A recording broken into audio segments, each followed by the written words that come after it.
All right, welcome back to Differential Equations. We are going to talk about some mixture problems, specifically two I found that were similar to your homework. Okay, so here we have it. We have a large tank. Okay, this is an English system, so sorry about that. Filled with 500 gallons of pure water. Okay, brine containing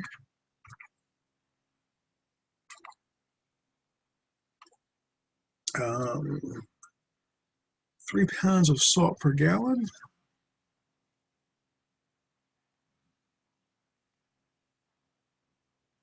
Again, salt is a ubiquitous term. I mean, it means anything you happen to mix with the water. So a lot of times, if you're doing like hydrology labs or something, you might mix it with dye. You might have like so many ounces of dye per gallon, that kind of thing. So they just they use salt, but think about this as pretty much any additive you could have to your water. Okay, it's pumped in. Let's see. To the tank at 7 gallons of water pumped into the tank at 7 gallons per minute. Okay, so we have 500 gallons sitting there just per water. Brine with 3 pounds of salt per gallon is pumped in at 7 gallons per minute. We'll make a little summary of the information we have here, so you don't have to be reliant on my handwriting to just get the problem sorted out. This is mixed. This is always well mixed. Remember, that's an important thing. So why is that important? I'll show you right in a minute. Okay, and then drained off. Okay, at the same rate it's poured in.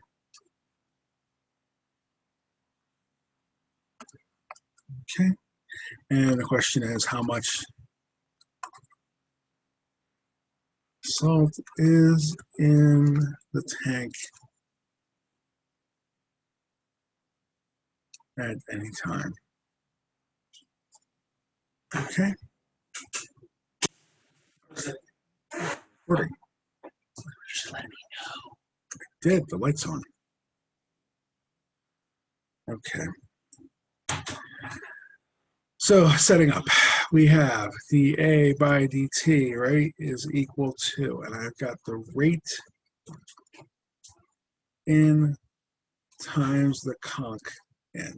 Okay, rate in times concentration in minus rate out times concentration out. Okay. So what did they say the rate in? The rate in was rate in was 7 gallons per minute. So we have 7 gallons per minute. Okay, times we have concentration 3 pounds per gallon. Okay, so we're going to end up with a pounds per minute kind of a thing. So you should always be looking for like a mass per time here. Okay, minus the rate out, it's still 7 gallons per minute out. Now we get to the concentration. I don't know how much salt's in the tank at any time, so we're going to call that A, and divided by the volume, which is just going to be the 500 gallons. Since we have 7 in, right, so we have 7 going in, we have the big tank,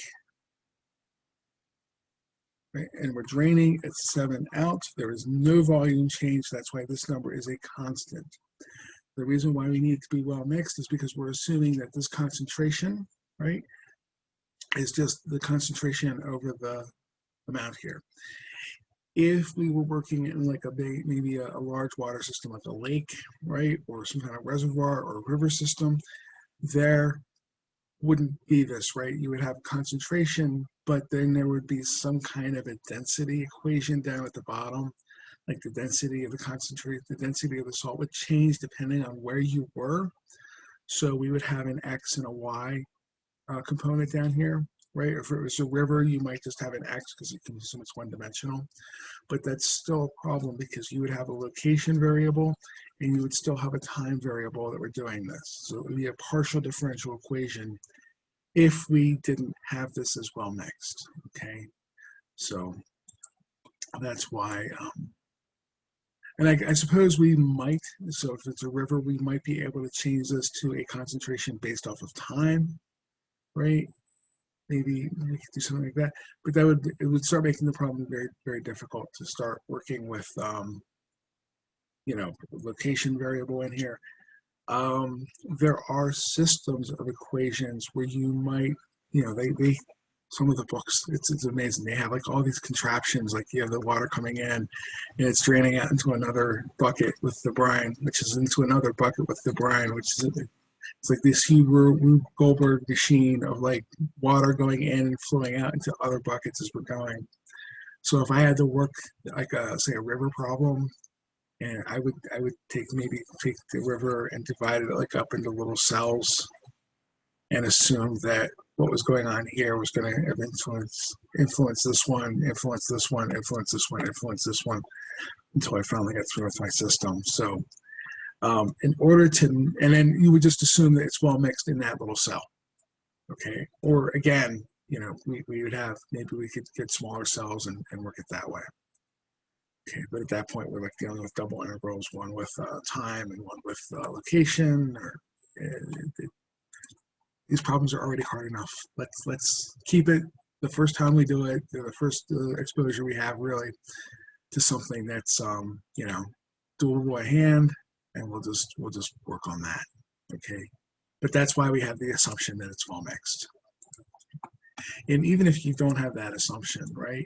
It gives you a good way of like giving you a sort of a handle on the problem. It gives you a ballpark estimate as to what's going on. Okay. So let's go ahead and solve this. So we have, this is dA by dt is equal to 21 minus 7 over 500a. Okay. So there's our equation. Now we got to solve it. Okay. Now the hard part's over. Okay, the setup is done. So we have dA by dt plus 7 over 500 a is equal to 21. Again, I know you could probably do this with making some interesting fractions here. Maybe we could pull out a 500 and just do it as separable, but since we already have like a dA here, we have a term, we're just going to keep it as first order linear. Okay, so we need an integration factor. Integration factor is e to the 7 over 500a, or 7 over 500 dt. A is not here. Okay, it's just the thing in front of the a. That's what we're using for an integration factor, dt. Okay, so this is just going to be e to the 7 over 500 t. Okay, so let's go ahead and multiply through by that. So we have a prime e to the 7 over 500 t plus 7 over 500 e to the 7 over 500 t times a. This is equal to 21 e to the 7 over 500 t, right? We multiply through by all of this. Now, this part here on the left, this is the derivative of a times e to the 7 over 500 t. When I try to write it this way, when I'm inserting my e to the 7 over 500 t, try to put it like so it's between this coefficient here. So I want it to be real obvious that we took this derivative implicitly and then ended up with a product rule, and this is what we have. Okay. So, and then this is equal to 21 e to the 7 over 500 t. Okay. We're now going to integrate both sides. Okay, so we have a, give me a moment. Okay, where were we? You guys are right here. I just paused it. So we took the integral of this derivative, so that undoes everything. So we have ae to the 7 over 500t, right? And this is equal to 21e to the 700 over 500t.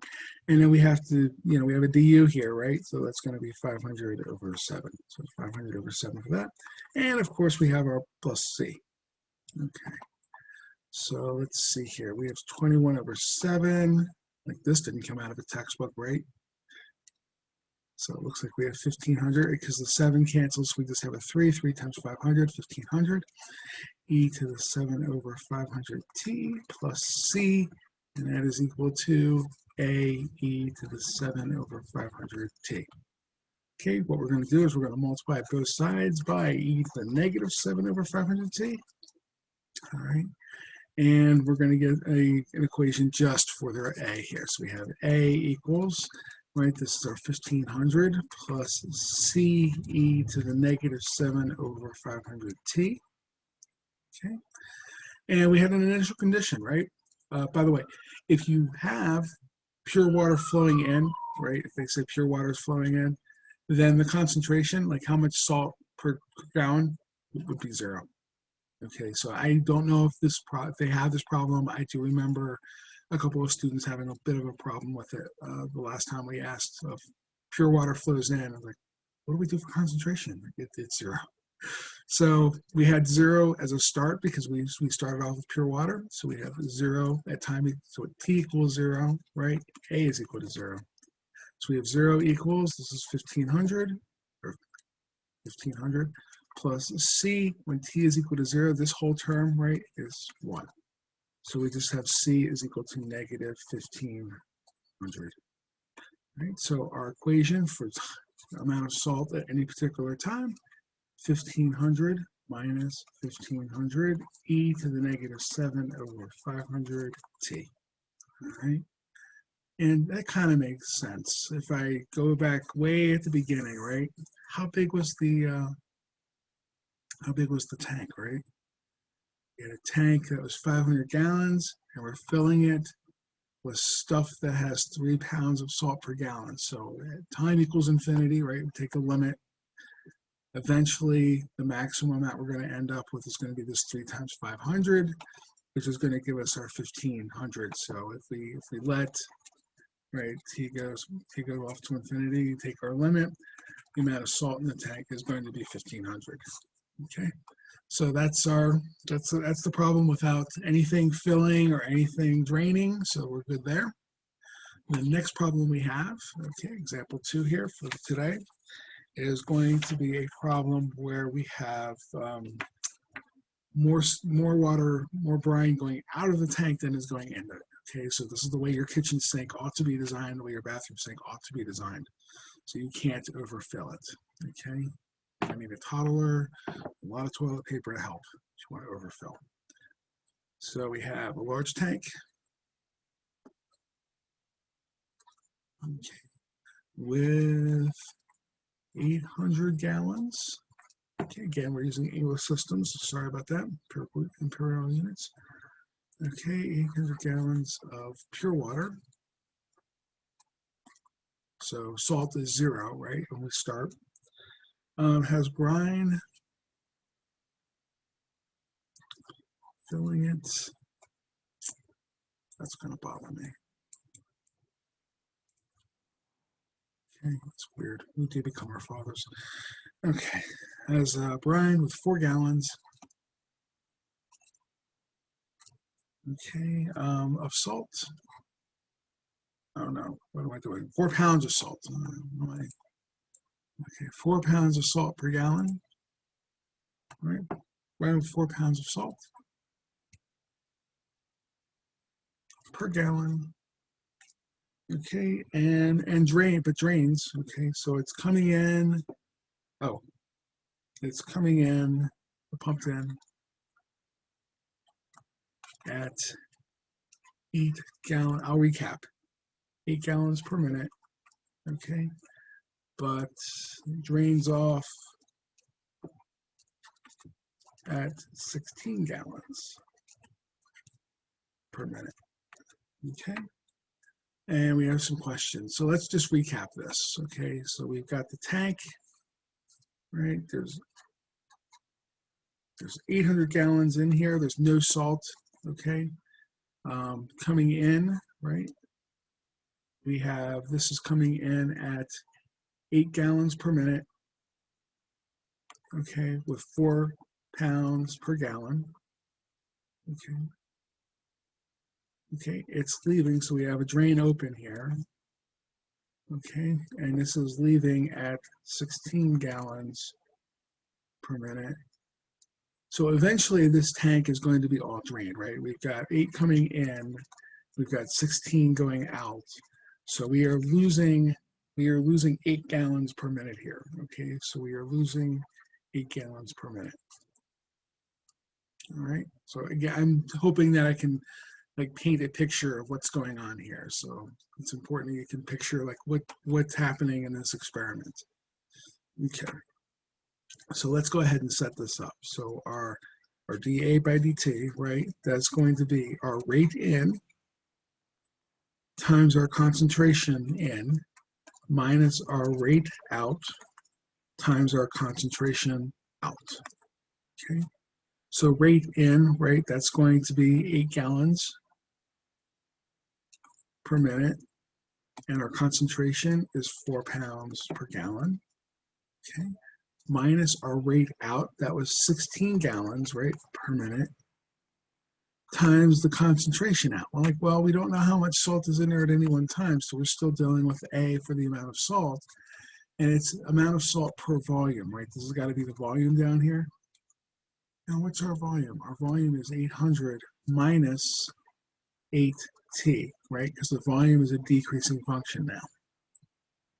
Okay, so let's clean this up a little bit. Okay, again, notice we have gallons, we have pounds per minute. We have gallons, we have pounds for the salt, right? A is salt in pounds. It's well mixed, okay? But we have volume here is gallons, we have gallons, so again we have pounds per minute, okay, pounds per minute. So here's our dA by dt. Cleaned up a little bit. We have 32 pounds per minute coming in, minus, and then we have 16A over 800 minus 8T. It's almost like they're begging us to reduce this a little bit, right? So dA by dt is equal to 32 minus, and it looks like we have an 8 times 2A over an 8 100 minus t. The 8's cancel. All right. So let's go ahead and push this to the other side. All right. So here we have dA by dt, okay, plus 2A over 100 minus t, and that is equal to 32. Okay. So integration factor, right? Integration factor is e to the 2 over 100 minus t integral dt. Okay, don't use the a. That's part of it. The part that we want is the p of t next to the a. Okay, so this is a tick plus p of t a is equal to q of t. Okay, which could be a constant. That's fine, but we need this form.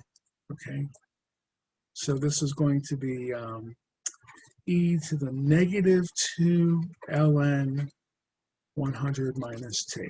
Okay, if you have to do a u substitution here, then so be it. Do it. Okay, and then I have to do this because otherwise I get the wrong substitution here. So our integration factor rate is 100 minus t to the negative 2. So why isn't there a negative in here? Why is there a negative in here? Because there's a du here, right? There's a du, which is going to be a negative 1. That's why this thing turned negative. Okay, so here we have 1 over 100 minus, actually let's do it the other way. Let's write it in the calculus way rather than the algebra way.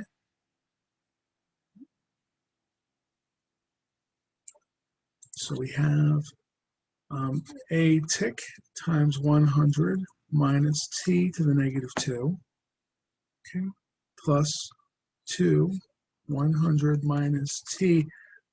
We put 2 of them in here, we're going to have a minus 3, right? Okay, times A, and that is equal to 32, 100 minus t to the negative 2.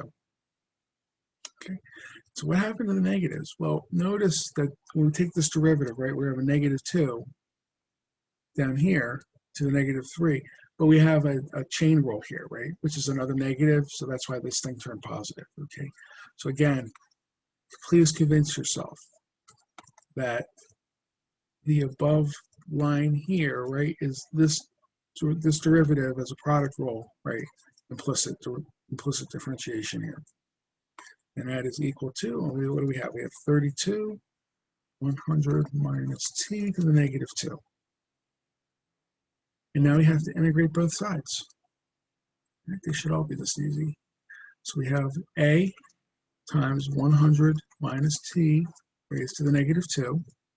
This is equal to 32. We're going to add 1 here, right? So this is going to be 100 minus t to the negative 1. But we have a negative because there's a du here, right? And of course, plus c.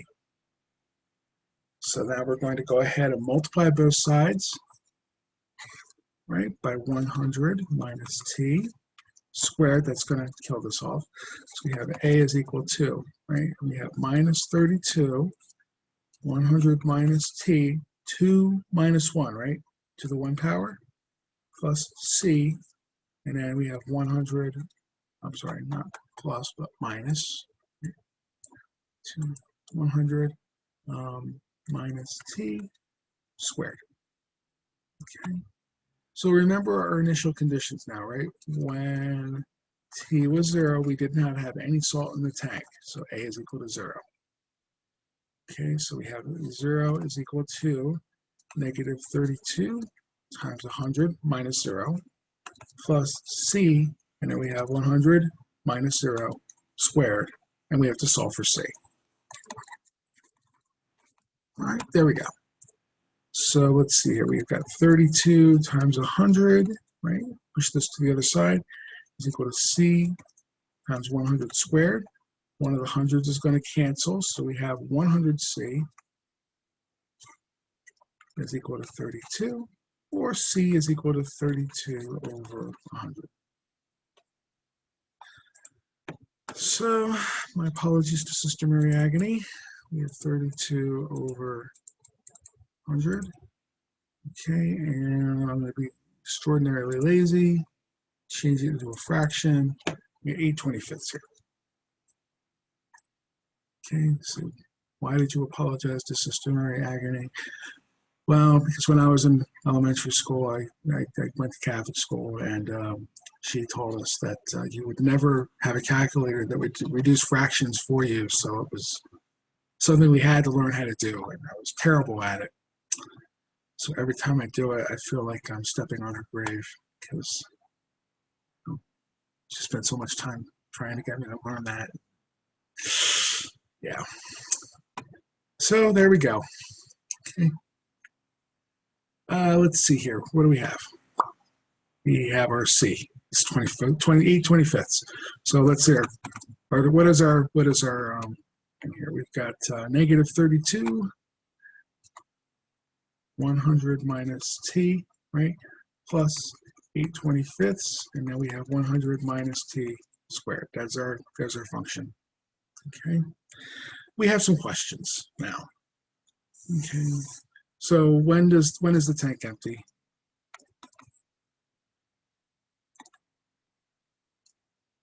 Right? We could see that, right? When t is equal to 100 minutes, it's over, right? The tank is empty. Okay, we could go back up to the original thing here, right? We could say, well, we started with 800 gallons, right? And we're losing 8 gallons per minute. So we start with 800 gallons, and then we lose 8 gallons per minute. How many minutes is it going to take, right, to have an empty tank? And I think we could do this by inspection that t is equal to 100. Okay. So that's our domain for our function. T is right? T has got to be 0 to 100. Okay. One of the questions we could have, right, this is at any time, when was the maximum amount of salt in the tank?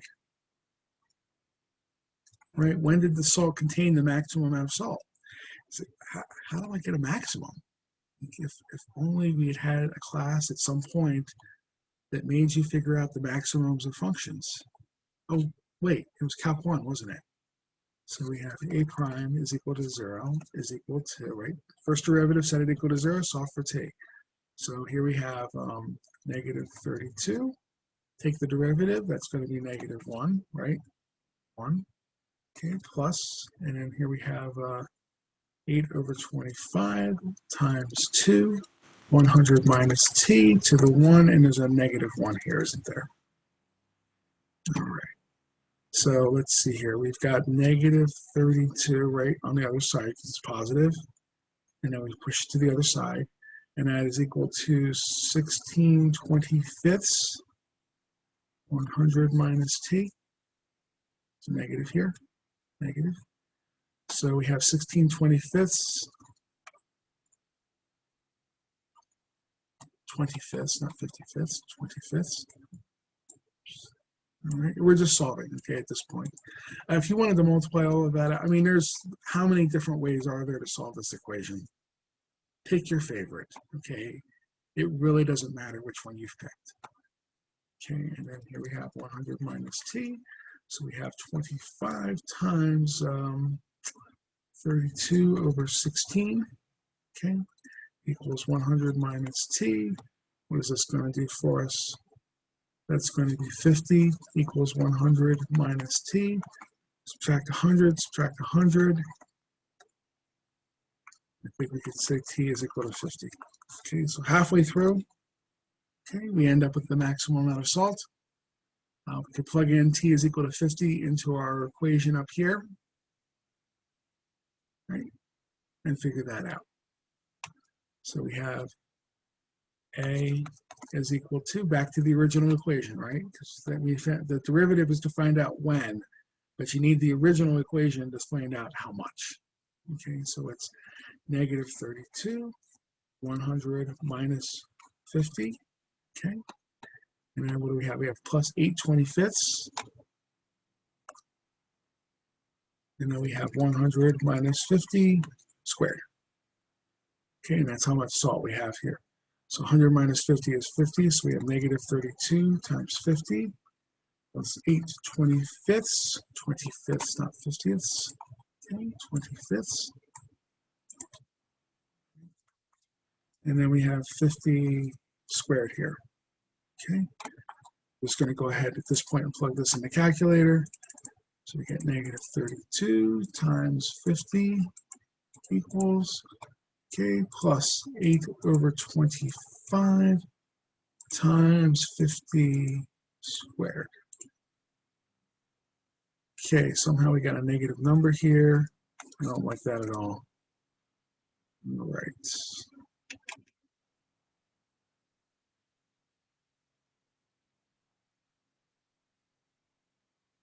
I've gotten a negative.